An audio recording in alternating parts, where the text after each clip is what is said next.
পথ আটকালি কেন? তুমি রাতে বাড়িতে আসোনি কেন শুনি?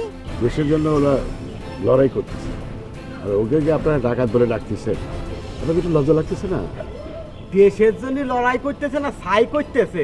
কুলাপানের মাথাগুলো সিবেই খাচ্ছে আর ওদের দলে টাইকে নিয়ে কুলাপান। হাসান জি, কেমন আছো? আছি, আপনি কেমন আছেন?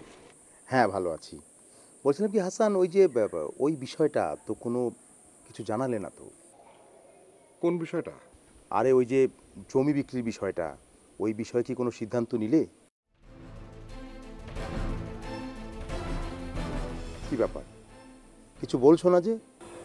আসলে হয়েছে কি, বাড়িতে বিয়ে শাদীর আয়োজন চলছে তো আমি এখনো সিদ্ধান্ত নিয়ে উঠতে পারিনি। দেখো, বলছিলাম কি, কর্তামা যখন সিদ্ধান্ত নিয়েই ফেলেছে জমি তিনি বিক্রি করবেই, তাই ভাবছিলাম তুমি যদি জমিটা নিতে তাহলে আমার বিষয়টা আমি তোমার কাছ থেকে বুঝে নিতাম আর কি। বুঝতেই তো পারছো। আমি যদি কোনো সিদ্ধান্ত নেই আমি সবার আগে দাদা আপনাকে জানাবো। হ্যাঁ, তাই ভালো হয়। তুমি যদি সম্ভব হয় তাহলে একটু আমাকে একটু জানিও।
ছোট ভাবি,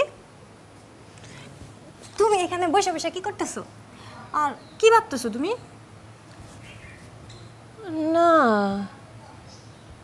আচ্ছা আসিয়া, স্বাধীন পরাধীন এগুলো কি জানো? স্বাধীন